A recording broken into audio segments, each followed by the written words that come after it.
네, 안녕하세요. 인생 사전입니다. 자, 오늘은 임포스터 함께 읽어보도록 하겠습니다. 네, 메타인지 학습법으로 유명하죠. 이 두 번째 책이고요. 메타인지 학습법의 2탄으로 생각하셔도 될 것 같습니다. 하지만 그 학습 심리에 대한 더 깊이 있는 통찰을 전해주는 그런 책이 아닌가 그런 생각이 들었습니다. 자, 저자는 리사손, 출판사는 21세기 북스, 출판일은 2022년 1월 5일입니다. 자, 이 부분은 이제 첫 부분은 그 책 처음 부분에 나오는 이제 들어가는 말 중에서 내용을 조금 발췌해 봤습니다. 자, 읽어보겠습니다. 이 책을 쓴 첫 번째 이유는 임포스터로서 가면을 쓰고 살았던 내가 어떻게 진실한 나 자신을 찾게 되었는지 그 변화 과정을 나누고 싶어서였다. 하지만 또 다른 이유가 있다. 가면에 익숙해져서 자신을 드러내고 표현하기 어려워하는 한국 독자들에게 메타인지를 사용하여 진짜 자신과 만나는 방법을 알려주고 싶었기 때문이다. 임포스터이즘과 관련된 심리학 실험들을 정리하면서 나는 사람들이 왜 임포스터 가면을 쓰는지 그리고 그 가면을 왜 유지하거나 벗어야 하는지 고민해 볼 필요가 있다고 생각했다.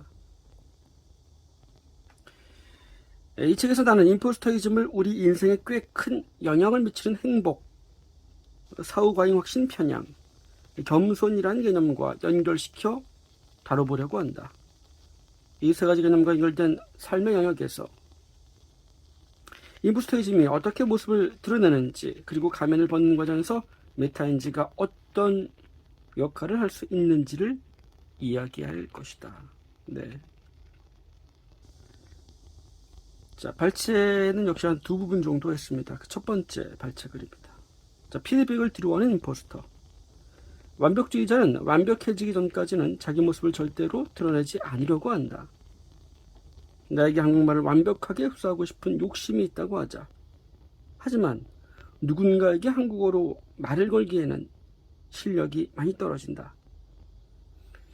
잘 못한다는 두려움이 커져 한국어 대화를 기피하게 되면 완벽과는 점점 더 거리가 멀어지고 결국 한국어를 포기하게 된다.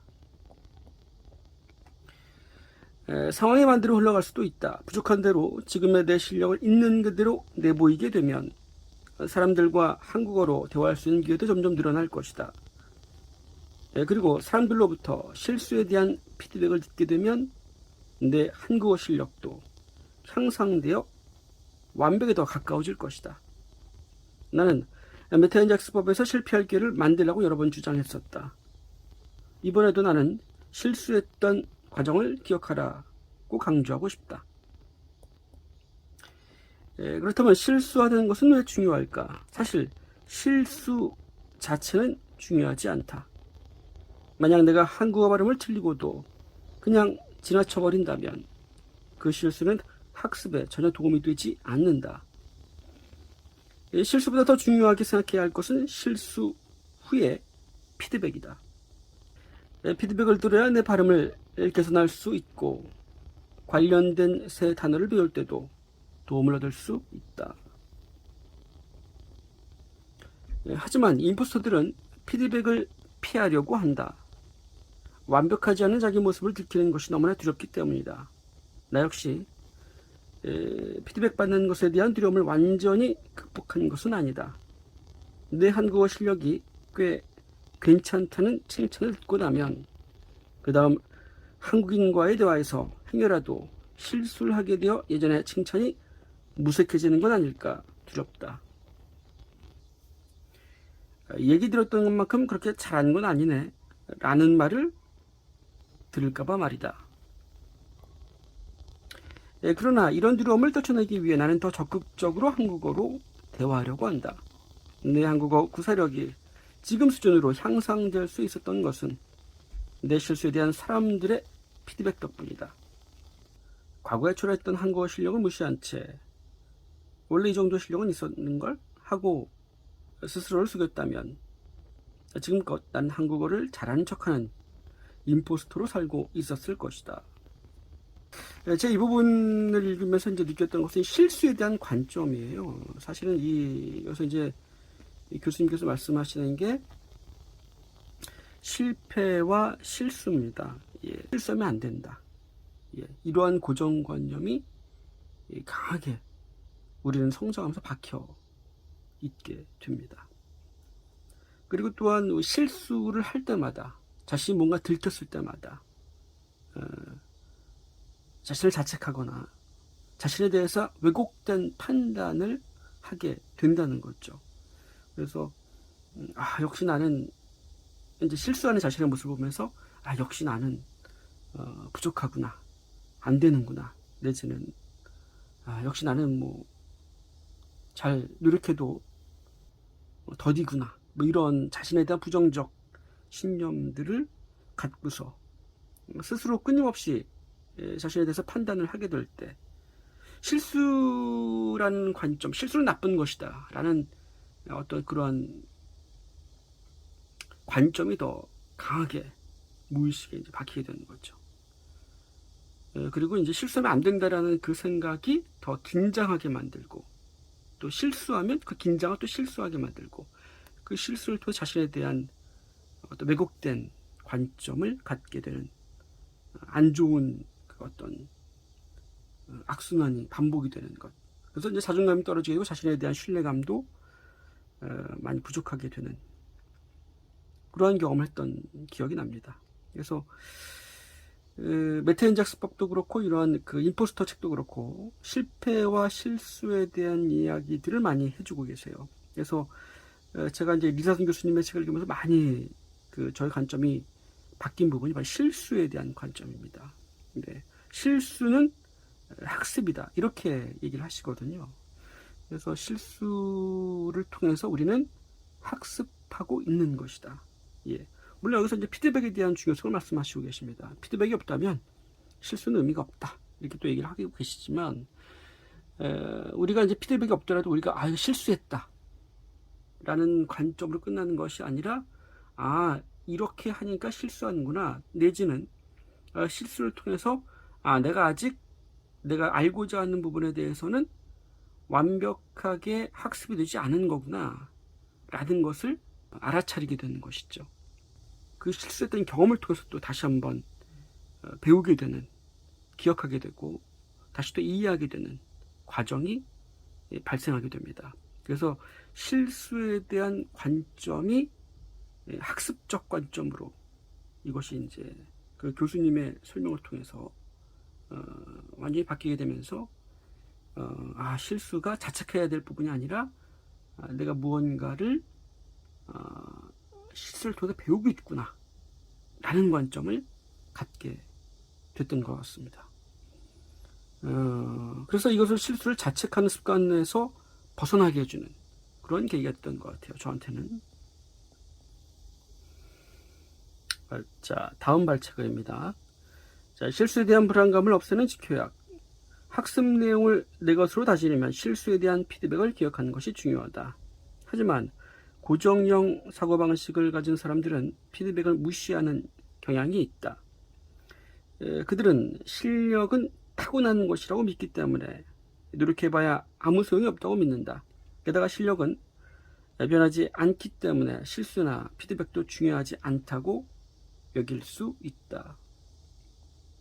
한편 성장형 사고방식을 가진 사람들은 실력은 얼마든지 개선되거나 향상될 수 있다고 믿기 때문에 노력과 피드백을 중요하게 여긴다.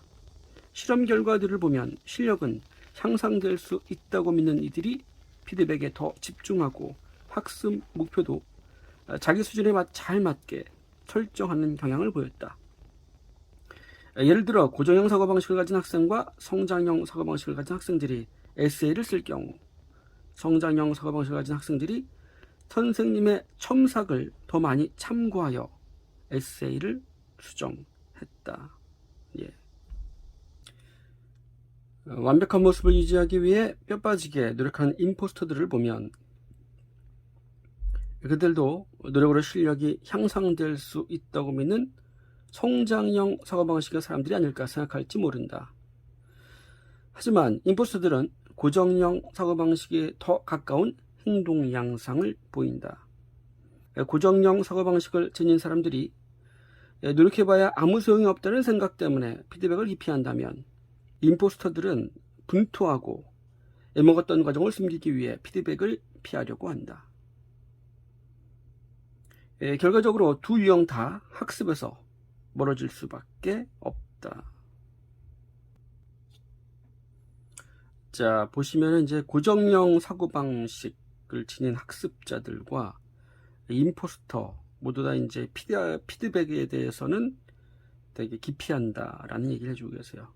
고정형 사고방식은 이제 노력해도 의미가 없다 이렇게 믿고 있기 때문에 피드백을 받아도 노력해도 소용없다 이렇게 생각을 하는 거죠. 그리고 임포스터들은 자신이 열심히 노력하는 모습을 이제 숨기기 위해서, 그죠? 자신은 언제나 완벽하다. 그러니까 완벽한 모습만 보여주려고 하다 보니까 피하려고 하는 거죠. 예. 그래서 결과적으로 두 유형 다 학습에서 이제 멀어질 수밖에 없다. 이렇게 얘기를 해주고 계십니다. 그러니까 적극적으로 피드백을 받는 것이 중요하고, 그래서 우리의 자신의 현재의 모습을 받아들일 줄 알아야 되고, 그것을 선뜻 상대에게, 사람들에게 보여줄 수 있는 용기가 필요하다. 이런 말씀을 해주고 계신 것 같습니다. 실제로도 그 메타인지 학습법 책 보시면 용기에 대한 내용이 많이 나옵니다. 예, 메타인지라고 하는 것은 용기다. 이렇게까지 또 말씀을 하고 계십니다.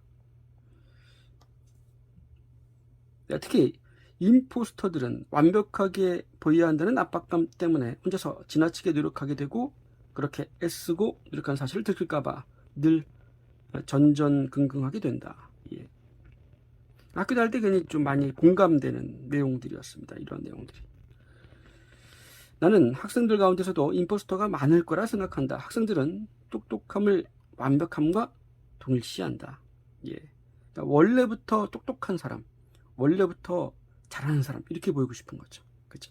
그래서 자신의 노력을 숨기고 싶어하고, 보기 전날에 뭐 공부 안 했다는 말을 하지 않습니까? 그리고 결과는 좋게 나오면 원래 나는 똑똑해서 시험 결과 잘 나온 것이다. 이렇게 보이고 싶어하는 심리, 그러한 심리들이 많이 있죠. 그래서 숙제를 완성하기 전까지 숙제를 남에게 내보이는 법이 없고, 첨삭을 받는 것도 싫어한다. 예. 자신이 타고난 영재가 아니란 사실을 들킬까봐 스트레스에 시달리고 완성 못한 숙제는 아예 제출하지 않는다. 예. 한국 사람이 유달리 좀 이런 부분들이 좀 강한 것 같습니다. 예. 교수님 같은 경우에는 미국에 사시다가 한국 문화와 미국 문화가 조금 비교가 되실 것 같아요. 예. 그래서 미국 사람들보다는 한국 사람들이 이런 부분들이 조금 더 강한 면이 있다. 이렇게 얘기를 해주고 계십니다. 이런 학생들에게는 다음의 방법이 도움이 될 것이다. 먼저 숙제를 작은 목표 단위로 쪼갠다. 예를 들어 논문을 써야 한다면 아웃라인을 작성한 뒤 정리되지 않은 생각이라도 일단 기술해 본다. 적은 내용을 사람들에게 내보여서 얻은 피드백들은 더 나은 결과를 얻는데 도움이 될 것이다. 이렇게 학생들이 학습 결과가 아닌 학습 곡선에 관심을 가진다면 조금씩 가면 쓰기에서 벗어날 수 있으리라 믿는다. 예, 그래서 결과적으로 이제 피드백을 받을 수 있으려면은 완성되지 않은 자신의 과제, 그렇죠? 자신의 모습, 이것을 상대에게 보여줄 수 있어야 된다. 예. 그러면 오히려 자기가 생각하지 못한 피드백을 받을 수 있게 되고, 또 학습에 있어서도 더 좋은 결과로 이어질 수 있다. 예. 자, 마지막 발제 글입니다. 이 부분도 이제 읽으면서 제가 조금 깨달은 바가 있어서 함께 읽어보도록 하겠습니다. 결국은 실천이 답이다. 요즘 나는 딸아이와 함께 매일 테니스를 친다.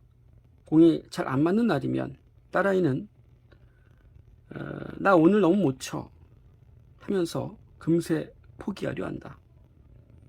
이런 말을 들을 때마다 공을 친 지 얼마나 됐다고 벌써부터 나는 공 못 치는 사람이라는 판단을 하느냐고 잔소리를 하고 싶어진다. 예. 나는 이런 판단이 얼마나 성급한 판단인지 알려주고 싶어서 세리나 아예 1년 365일 내내 나 너무 못 쳐 라고 얘기하지 그러니 하고 농담을 던진다.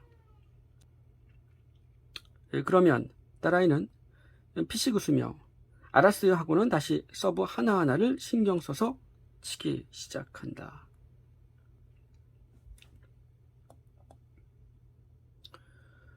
시도하기도 전에 성급하게 스스로를 판단해버리는 태도야말로 알게 모르게 우리를 임포스터로 만들 수 있다. 내가 어떤 상태인지 정확하게 모니터링하고 있지 않으면 타인의 시선이나 의견을 신경 쓰게 되거나 스스로에 대한 판단적 사고에 사로잡힐 수 있다. 남들 눈에 서브가 느려 보이면 안 된다라든가 테니스 공이 늘 완벽하게 라켓에 맞지 않으면 나는 테니스를 칠 자격이 없다는 식의 판단들은 자신이 지금까지 테니스를 어느 정도 배워왔으며 테니스 실력을 향상시키기 위해 뭘 더 배워야 하는지에 대해 생각해보는 과정을 방해한다. 정확한 메타인지 판단을 위해서는 잘 치든 못 치든 무조건 공을 쳐봐야 한다. 학습도 마찬가지다. 난이도가 높든 낮든 일단은 공부를 시작해야 한다. 직접 공부를 해봐야 내가 못하는 게 뭔지, 어디에서 실수가 발생하는지 파악할 수 있다. 자기 상태에 대한 이 같은 이해가 있어야 정확한 컨트롤 방법을 신속하게 찾아낼 수 있다. 이러한 과정을 거듭하며 우리는 마침내 궁극적 목표에 도달할 수 있게 된다. 예. 테니스를 치면서 이제 뭐 습관적으로 또는 그냥 무의식적으로 그죠? 이런 말들이 나올 수 있지 않습니까? 나는 오늘 너무 공을 너무 못 치는 것 같다. 그죠? 공이 잘 안 맞는다. 뭐 공이 잘 안 맞는다 이렇게 얘기하면 다행이지만 난 테니스를 잘 못하는 것 같아. 이렇게 생각을 자신도 모르게 공이 안 맞으면 생각할 수 있게 됩니다. 그러니까 자신에 대한 판단으로 이어지게 되는 거죠. 예. 그래서 나는 공 못 치는 사람이라는 판단을 하게 되면 자신의 메타인지적 접근으로 하는 것을 방해하게 된다는 겁니다. 네. 그래서 우리가 공부할 때도 쉽게 범하는 그러한 보이지 않는 습관 같아요. 예. 조금만 문제가 틀려도 나는 수학을 못한다. 수학이랑 맞지 않는다. 학습 곡선에서 자기가 어느 시점에 와 있는지 그런 자신에 대한 이해가 있다면 그러한 판단으로부터 자신을 보호할 수 있게 될 수 있을 것 같아요. 네. 자, 오늘은 임포스터 함께 읽어봤고요. 다음 시간에 또 뵙도록 하겠습니다. 감사합니다.